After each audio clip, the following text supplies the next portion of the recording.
আজ আমার অফিস থেকে স্যালারি দিয়েছে। স্যালারি পাওয়ার পর আমি কোথাও না দাঁড়িয়ে সোজা বাসায় চলে আসলাম। বাসায় আসার পর আমার বেতনের টাকাগুলো আমার স্বামীর হাতে তুলে দিলাম।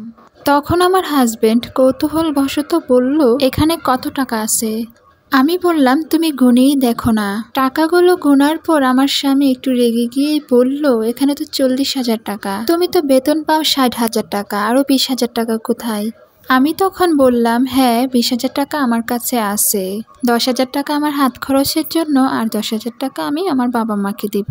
তখন আমার হাজবেন্ড বিরক্তি সুর নিয়েই বলল, বিয়ের পর কোনো মা বাবা থাকে না, আর বিয়ের পর মা বাবা পর হয়ে যায়।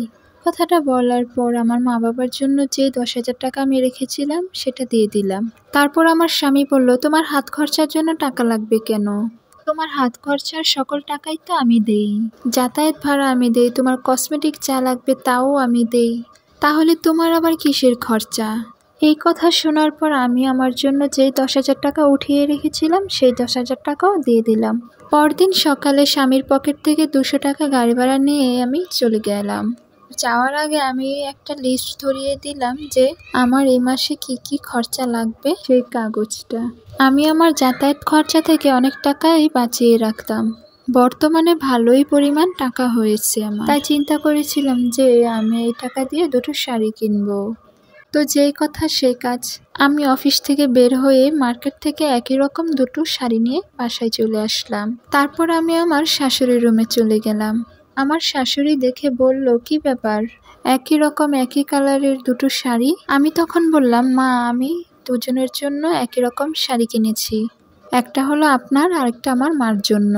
তখন আমার শাশুড়ি বলে উঠল, বিয়ের পরও কেন এত মা বাবা করো? বিয়ের পর কোনো মা বাবা থাকে নাকি? আর যদি তুমি এত বাপের বাড়ি করো, আর সংসারে অশান্তি নেমে আসবে।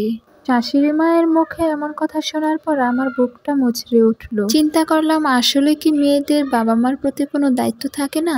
তারা কি চাইলেও মা বাবাকে কিছু দিতে পারে না?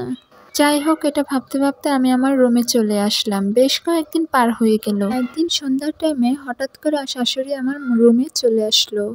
তার হাতে দামি সুন্দর একটা শাড়ি দেখে আমি জিজ্ঞাসা করলাম, মা এটা আপনাকে কে দিয়েছে? শাশুড়ি মা বলল, তার মেয়ের জামাই নাকি এটা তার জন্য দিয়েছে। তারপর আমি আমার শাশুড়ি আম্মাকে বললাম, এটা যদি আপনাকে গিফট করা হয়ে থাকে তাহলে আপনি এটা কেন নিয়েছেন? আপনি কি জানেন না বিয়ের পর একটা মেয়ের বাপের বাড়ি থাকে না? এতে তো এখন আপনার মেয়েটা অসুখী থাকবে। এই কথা শোনার পর আমার শাশুড়ি মুখটা বাঁকিয়ে রুম থেকে চলে গেল। আর আমাকে কি বা বলবে, তার তো বলার কিছু নেই। এরকম কিছু শাশুড়ির জন্যই সংসারে অনেক অশান্তি হয়।